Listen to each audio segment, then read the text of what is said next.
Okay, Mahathir dilondehkan. Right.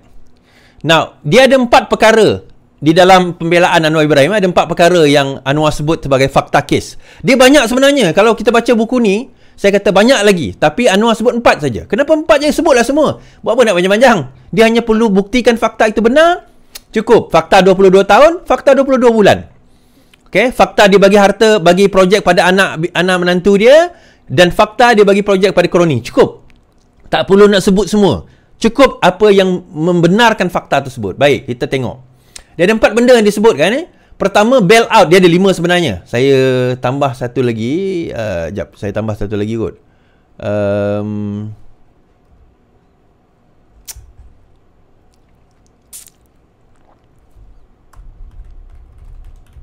Okay.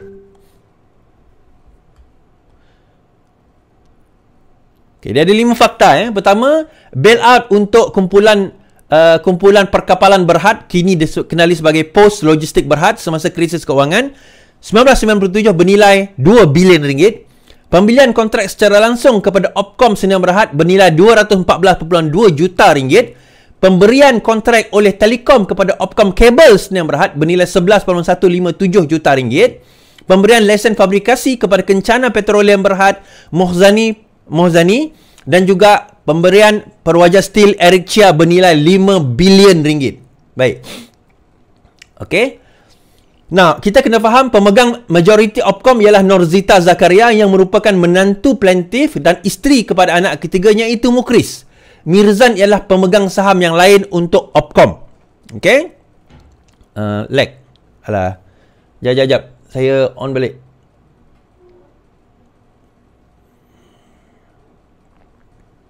Saya on balik Sekarang lag lagi ke?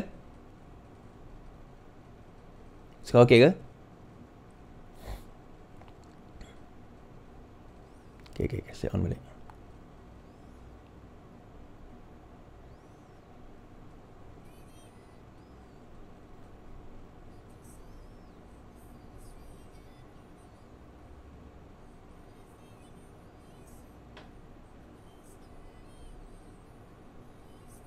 Okay, tuan-tuan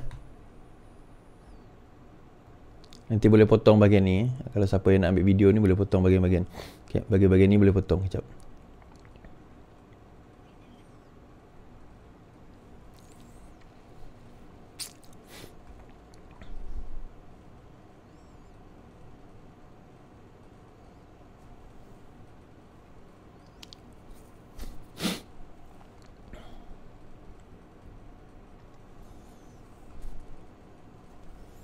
Okay, thank you. So, insyaAllah kita akan bercakap tentang poin ini, poin-poin yang saya nak sampaikan ini. So, terima kasih. Tolong tap love dan juga tolong share dulu. Okay, berkenaan dengan... So, dia ada 5 skandal yang kita akan sebut. 5 skandal yang akan kita sebut. Yang saya sebutkan tadi. Dan yang pertama berkenaan dengan KPB. Okay, KPB, kumpulan perkapalan Berhad. Kumpulan perkapalan Berhad. Okay. KPB kini dikenali sebagai Post Logistik Berhad adalah salah satu syarikat tempatan yang terjejas akibat krisis keuangan tahun 1997. Okey, so siapa owner kepada KPB ni?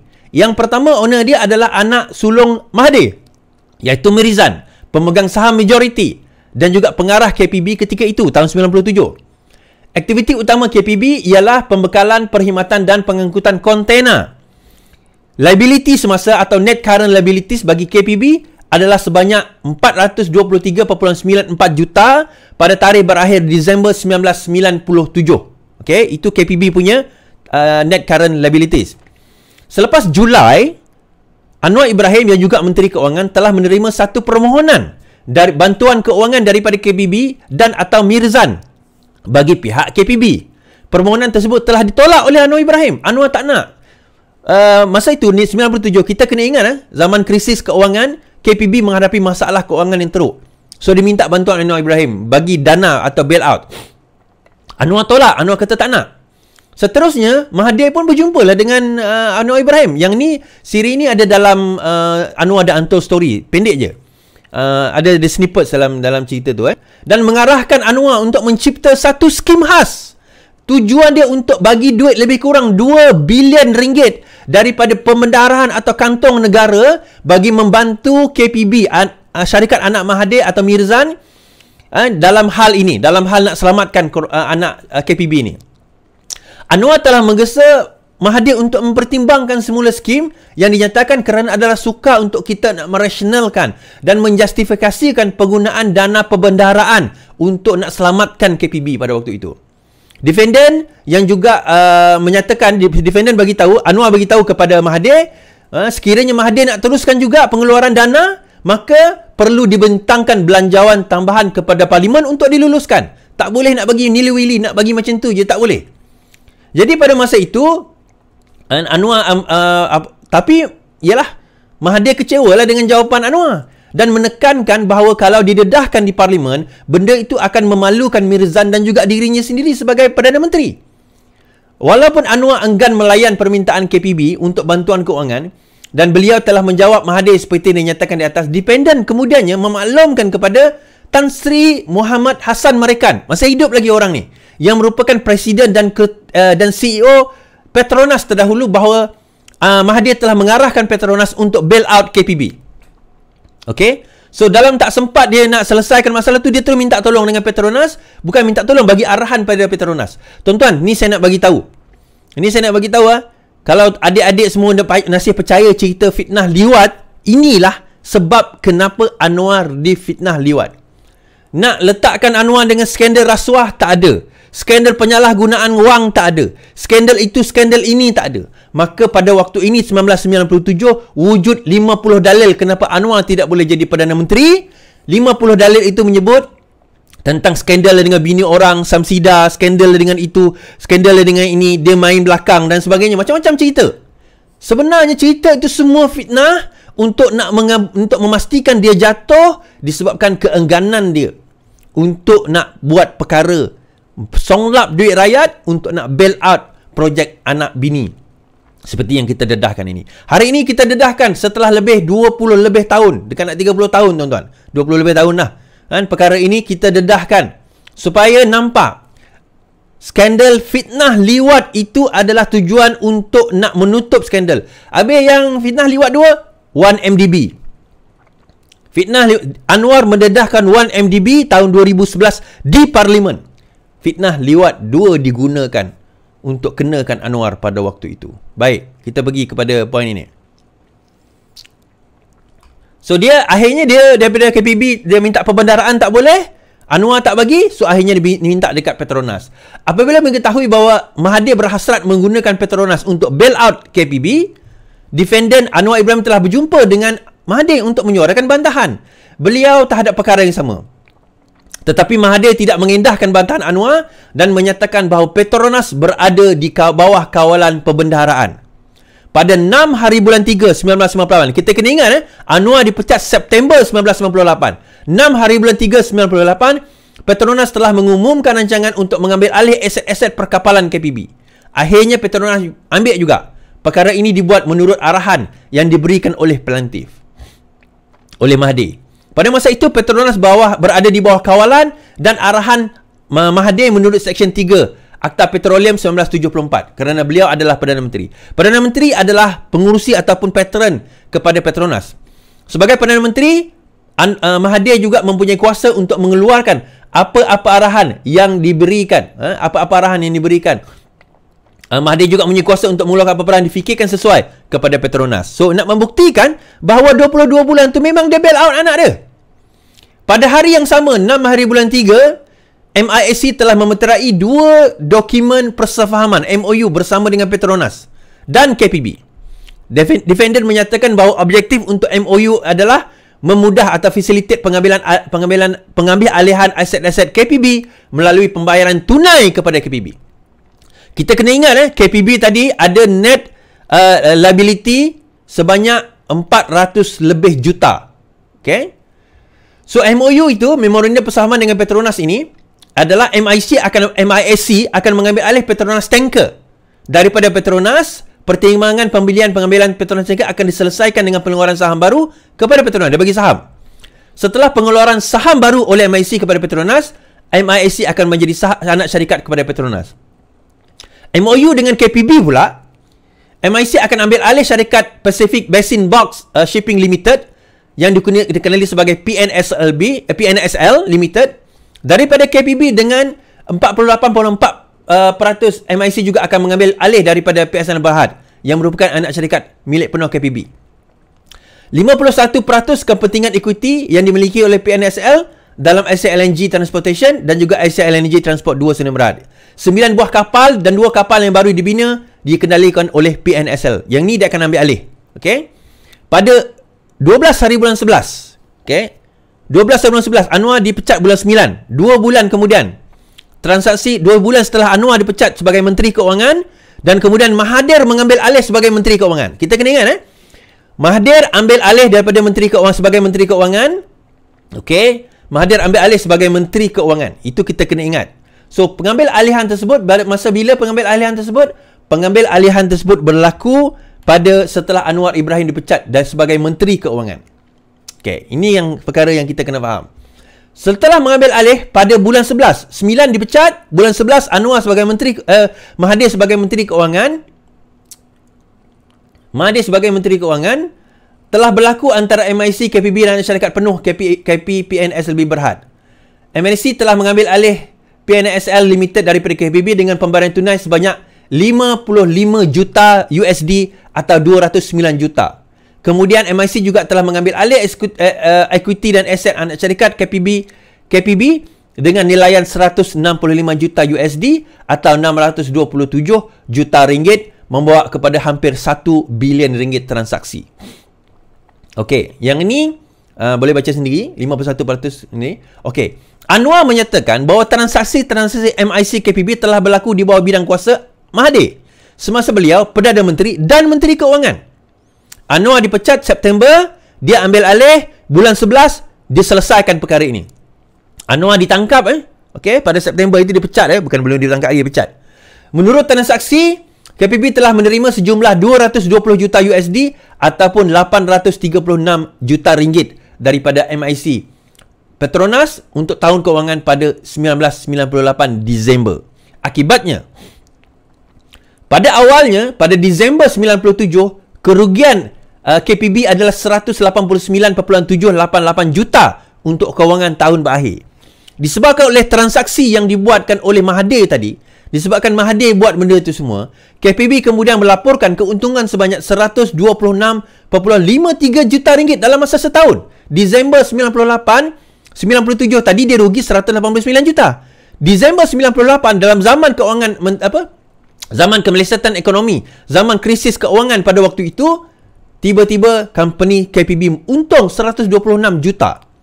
Daripada mempunyai liability semasa bersih, dia rugi liability semasa, bukan rugi, daripada liability semasa dia dalam balance sheet dia 423.9 juta pada Disember 97, KPB mencatatkan net current asset 73 juta pada Disember 98. Kalau ni tak dipanggil bailout, saya tak tahu apa lagi yang dikatakan sebagai tidak mengkayakan anak bini, anak menantu sendiri, tuan-tuan.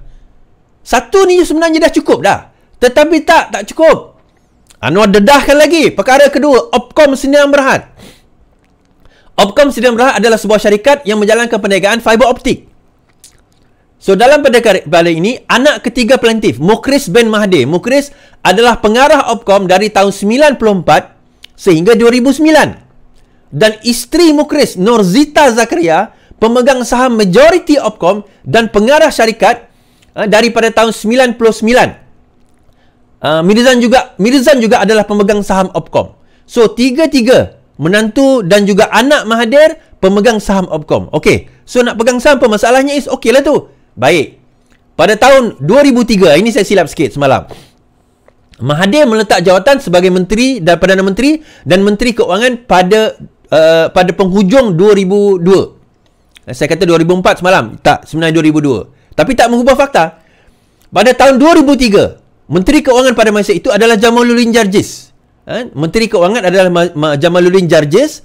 Telekom Malaysia Berhad telah mengeluarkan surat kepada Menteri Keuangan untuk meminta antara lain kebenaran mengadakan perniagaan terus dengan Opcom. Telekom adalah sebuah syarikat berkaitan JLC dan Menteri Keuangan memegang satu saham khas yang memberikan MKD kuasa untuk menolak keputusan lembaga pemegang saham yang lain. So maksudnya golden share ni tuan-tuan, walaupun kerajaan ada satu share je dalam Telekom, tetapi satu share itu dia ada kuasa veto. Ini dipanggil golden share. Kalau kita belajar corporate law, kita akan tahu golden share bermakna dia ada satu veto power, golden share, untuk menentukan, even membatalkan semua keputusan lembaga pengarah. Itu adalah kerajaan. Dan di bawah Menteri Keuangan pada masa itu Jamaluddin Jarjis, dan pada masa itu mendapat arahan. Walaupun dia bukan Perdana Menteri, tetapi kita kena ingat, dia yang mengarahkan. Saya rasa dia masih lagi presiden, saya tak tahu presiden atau tidak, tapi pengarahan itu tetap datang daripada dia. Kita kena faham benda tu. Pada masa yang material, MKD berada di bawah kawalan dan arahan plaintiff, kerana beliau adalah Perdana Menteri dan Menteri Keuangan Malaysia. Okey. Kemudian pada tahun 2003, Menteri Keuangan telah mengeluarkan surat untuk menguruskan. Ni rasanya pendedahan ini awal sebelum dia meletak jawatan. So dengan Telekom itu awal sebelum dia meletak jawatan. Pada bulan 10 2003, Menteri Keuangan telah mengeluarkan surat untuk meluluskan permohonan Telekom untuk rundingan terus seperti yang dinyatakan di atas. Setelah itu, rundingan terus yang berkaitan Telekom dan Opcom telah berlaku antara Oktober dan November. So sebelum peletakan jawatan itu telah berlaku, masa lepas rundingan itu diberi, projek itu diberi, akhirnya pada Oktober November termeterilah segala-galanya. Okey. Alright. 214 juta tuan-tuan. Dan akhirnya melalui surat award bertarikh bulan 11 2003, Telekom telah melantik Opcom dengan kontrak berjumlah 214.2 juta. Okey. Sekitar Jun 2004, Opcom telah menyerahkan hak milik faedah dan kepentingan pihak dan jumlah kontrak tersebut kepada Opcom Holding. Pengeluaran surat Telekom bertarikh bulan 9 2003, surat Kementerian Keuangan bulan 10 2003 serta rundingan bagi kontrak fiber telah berlaku di bawah kawalan, arahan dan atau bidang kuasa plaintiff iaitu Mahathir semasa beliau Perdana Menteri dan Menteri Keuangan Malaysia pada tahun 2003. Dia penghujung 2002 kan. Alright, sekejap.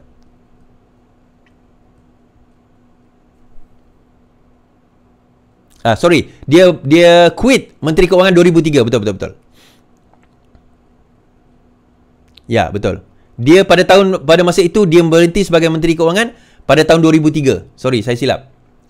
So kalau kita tengok Menteri Keuangan kedua Jamaluddin Jarjis pada masa itu.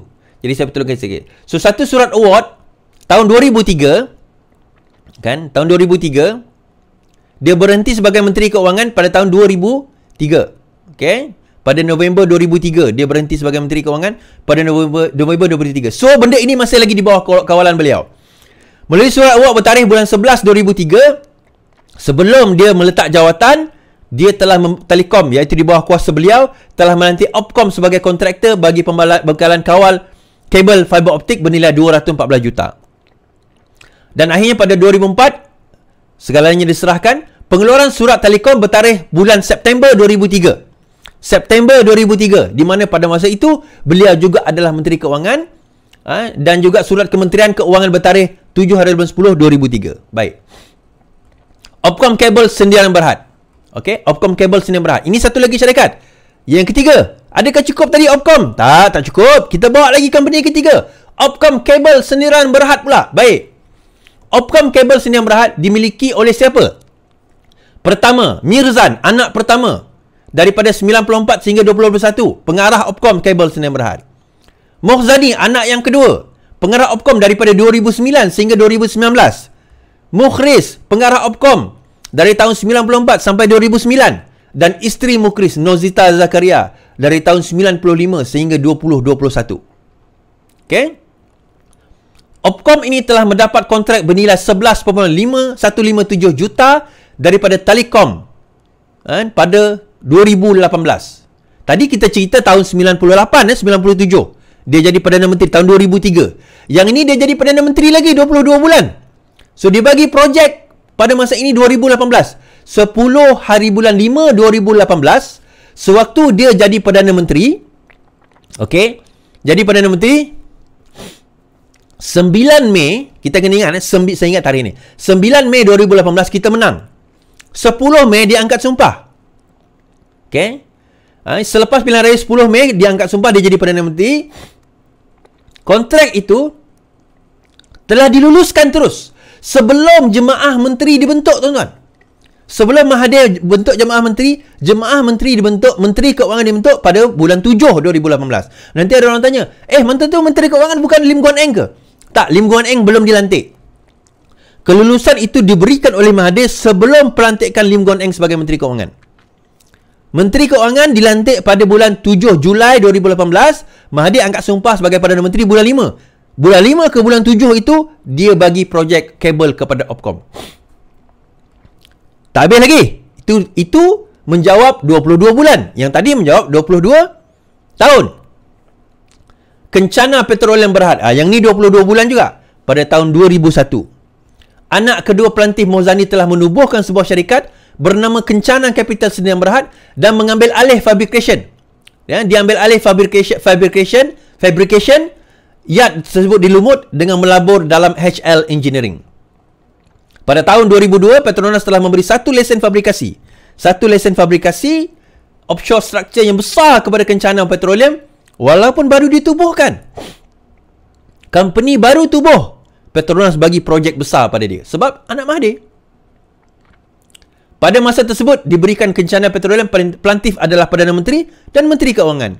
Akibatnya pelantif menjalankan pengawasan terhadap pengeluaran lesen fabrikasi, memandangkan Petronas beroperasi sebagai entiti penuh di bawah Mahathir berdasarkan Seksyen 3 Akta Kemajuan Petroleum. Okey, 4 dah.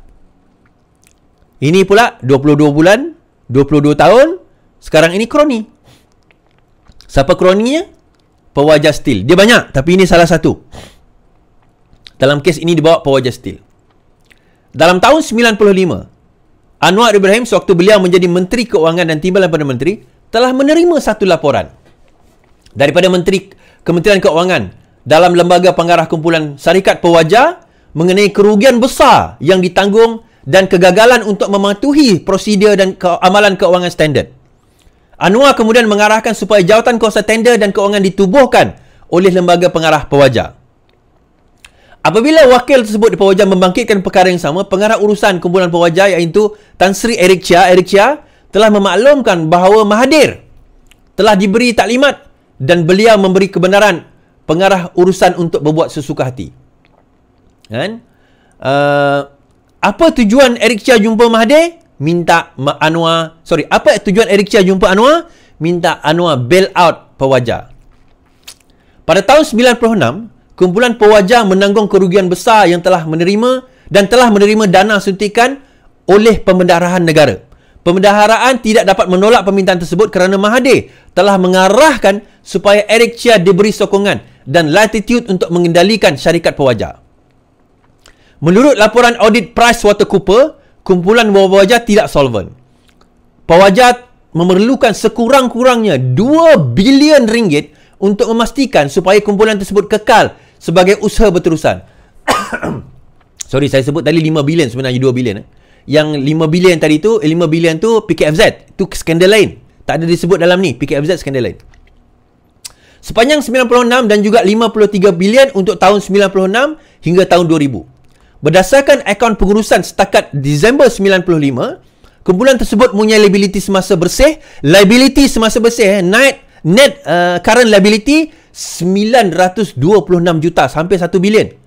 Liability jangka panjang 6 bilion dan defisit hampir 1.9 bilion dalam dana pemegang saham. Ini tahun 96, bukan tahun 2003. Pendedahan keuangan Kementerian Keuangan dalam kumpulan tersebut adalah lebih 5 bilion, termasuk 2.7 bilion dalam tunai, 3.1 bilion dalam jaminan pinjaman oleh kementerian. Dibuktikan terdapat tabir urus tidak baik oleh Eric Chia.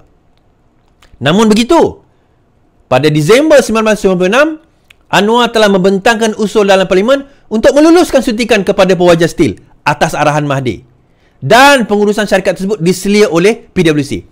Anwar kata, lulus, tapi dengan syarat syarikat itu ditadbir urus oleh PricewaterhouseCoopers.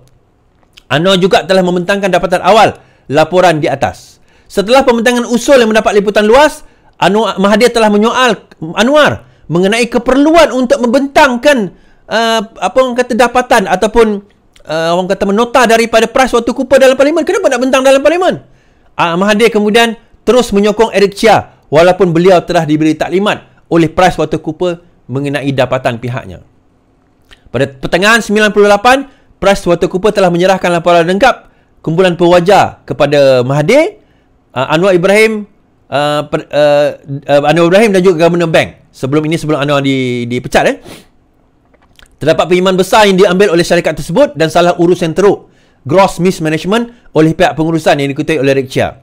Terdapat bukti menunjukkan bahawa Mahathir memberi kuasa dan membenarkan Eric Chia dan pihak pengurusan untuk meluluskan dan memasuki kontrak besar tanpa tender dan tanpa rujukan kepada lembaga pengarah perwajar atau pembendaraan. Walaupun PricewaterhouseCoopers telah membuat dapatan seperti yang dijelaskan di atas, Mahathir tetap menyokong dan atau tidak mengambil sebarang tindakan terhadap Eric Chia dan pengurusan pewajar. Ini memudaratkan dan menjejaskan Kementerian Keuangan, dana awam dan negara. Okey, dana awam dan negara. Jadi tuan-tuan perempuan sendiri nampak skandal-skandal tersebut, cerita skandal tersebut, apa yang berlaku, bagaimana yang berlaku. Nah, pendedahan tadi adalah menjawab persoalan 22 tahun dia bagi projek kepada kroni, anak menantu, dan 22 bulan dia bagi projek kepada anak menantu. Tuan-tuan, itu sebahagian saja. Ada banyak lagi yang tidak didedahkan. Dalam buku ni ada Malaysian Maverick, Mahathir Mohamad in Turbulence Time oleh Barry Wayne, Asian Wall Street Journalist. Saya baca buku ni cover to cover. Saya baca a few times dan banyak. Antara yang tidak disebut, if I may untuk rujuk kat sini kan, antara je PKFZ tidak disebut. Tidak disebut juga tentang Bakun. Banyak lagi ada beberapa lagi yang tidak disebut tentang skandal-skandal yang besar, yang bigger bus yang akhirnya meletup skandal-skandal tersebut. Dan juga antara pemain besar Mahathir ni adalah Tun Daim. Cuma dalam kes ni sebab dia tidak berkaitan dengan Daim tu dia ada skandal lain, tuan-tuan. Kita nak bercakap tentang reform. Kita nak bercakap tentang reformasi. The very reason kenapa reformasi itu berlaku tahun 98, this is the very reason. Faham benda ni? Dan reformasi yang Anwar nak lakukan ini bukan berlaku tahun 98. Dia dah buat awal lagi. Sewaktu dia masuk dalam UMNO tu sendiri tahun 80-an, dia cuba buat reform di dalam UMNO. Tetapi gagal. UMNO pada masa itu tak nak berubah. Sebab apa? Sebab kepala dia memang nak korup. So, bila dia jadi timbalan Perdana Menteri, dia jadi Menteri Keuangan, dia harapkan dia boleh buat perubahan. Tapi dia tak boleh buat perubahan. Namun Mahathir gagal dalam nak memerangkap. Anwar Ibrahim, alhamdulillah, dia istiqamah. Tak ada skandal rasuah, skandal penyelewengan, tak ada. Tak berjaya dibuktikan pun oleh Mahathir. So, akhirnya, macam mana cara nak kenakan Anwar? Kita fitnah dia dengan liwat. Sebab apa liwat? Sebab kalau setakat skandal seks biasa dengan perempuan, bagi orang kita ni, yalah, skandal seks, biasa je lah. Tapi kalau liwat, tuan-tuan, liwat ni dia ada implikasi undang-undang. Kalau skandal seks dengan perempuan, kalau lelaki dengan perempuan dengan lelaki, tak ada implikasi undang-undang. Dia sekadar malu je lah. Kalau nak perangkap Anwar, sekadar malu. Dia tak ada implikasi undang-undang. Dalam undang-undang negara kita, selain syariah, tak ada implikasi undang-undang penjara, sebab tak ada untuk skandal seks. Okay? Tetapi untuk skandal liwat ada. 20 tahun penjara dan 20 kali sebatan. So, dikenakan. Dalam liwat pertama 2004, Anwar Ibrahim, Mahkamah Persekutuan mendapati beliau tidak bersalah. Digunakan balik skandal itu. Skandal baru, tapi cerita yang sama, old story, new character, pada tahun 2013. Kenapa? Sebab pendedahan Anwar Ibrahim terhadap 1MDB di Parlimen pada tahun 2011. Kita nampak, tuan-tuan? Sebab itu saya kata Allahyarham Tuan Guru Nik Aziz kata benda ini semua fitnah. Beliau nampak. Tapi orang PAS zaman sekarang dia tak nampak. Dia tak nampak, tuan-tuan. Sebab hati mereka telah dibutakan oleh pemimpin-pemimpin mereka yang menipu. Kita daripada dulu committed. Kita daripada dulu konsisten dalam memperjuangkan kebenaran. dalam memperjuangkan penentangan terhadap rasuah. Kita daripada dulu committed. Kita daripada dulu memang steadfast, kita kata. Konsisten, istiqamah dalam nak buat kerja ni. Tak pernah berubah. Dan Anwar Ibrahim sekarang ini istiqamah dalam perkara ini dan tak pernah nak berubah. InsyaAllah kita doakan Datuk Seri Anwar Ibrahim berjaya buat benda ni. Kita doakan insyaAllah Datuk Seri Anwar Ibrahim dan pasukannya berjaya membuat reformasi seperti mana yang kita harapkan. Dan insyaAllah kalau perkara ini dilakukan dengan baik, negara boleh bergerak ke arah yang lebih baik. Negara boleh jadi lebih baik. Tuan-tuan tanya, kenapa barang sekarang mahal? Kenapa pekerjaan tak banyak? Kenapa company tak datang melabur? Semuanya kerana korupsi. Dan kita kena kikis benda ni yang telah berdaki. Bukan berdaki je. Dia telah menyimen. Dia telah berakar dalam negara kita ni. Kita nak kena daki. Kena gali. Bukan daki. Kena gali. Kena scrap. Nak kena cabut daripada akar dia. Akan ambil masa. Dan Anwar tak boleh buat seorang-seorang, tuan-tuan. Kita kena, semua ni kena sokong. Sebagai rakyat, kita kena sokong usaha ni. Kalau kita nak tengok anak cucu kita dapat negara yang lebih baik daripada kita ada, maka kita kena bantu Datuk Seri Anwar Ibrahim dan pasukannya untuk memastikan negara kita menjadi lebih baik. Bayangkan 33 bulan mereka tak boleh buat apa-apa. Tapi Anwar Ibrahim dalam tempoh 7 bulan sahaja, tuan-tuan, banyak reform benda yang dah dilakukan. Betul? Tak nampak Monis, tak rasa Monis. Itu saya kata, it will take time. Sebab benda ni bukan benda yang berlaku sehari dua. 60 tahun. 22 tahun. Itu 22 tahun. Yang sebelum tu kita tak cerita lagi.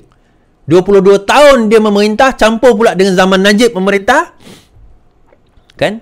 22 tahun campur lagi berapa? Another 2004, another 20 years, 40 years.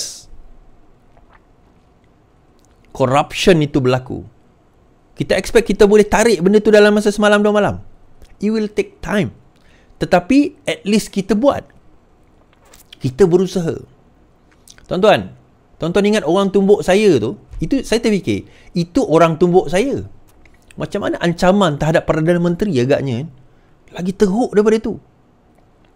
Kita baru cakap sikit benda-benda fakta ni, tuan-tuan, dia dah kena tumbuk. Kalau Perdana Menteri, macam mana agaknya ancaman dia, sebab dia akan menggugat cara hidup ni, perasuah-perasuah ni, kroni-kroni ni. Memang dia orang akan tergugat. Sebab itu tak cukup Anwar saja kena buat kerja ni. Macam mana kita nak tolong is? Share, like, subscribe.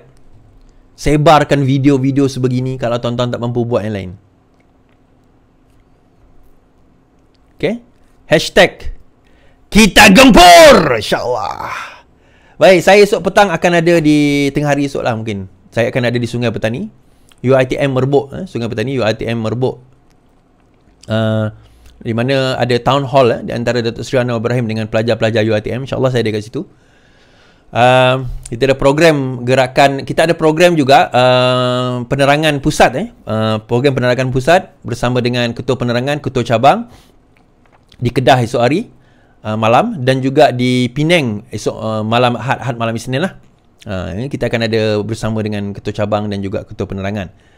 Ketua Penerangan Wanita, AMK semua dijemput juga adil lah. Dan insyaAllah kalau tuan-tuan ada berkesempatan datang ke UiTM Merbuk, walaupun kita tak dijemput masuk lah, tapi saya ada kat luar lah kot. InsyaAllah. Baik, pukul bila? Pukul apa is? Pukul 2 petang. 2:30 macam tu lah dia start. Sekian daripada saya. Terima kasih. Selamat beristirahat. Selamat sore. Kalau yang menonton malam, selamat malam. Kita jumpa lagi yang penting. Hashtag kita gempur. Lawan. Tetap lawan. Assalamualaikum.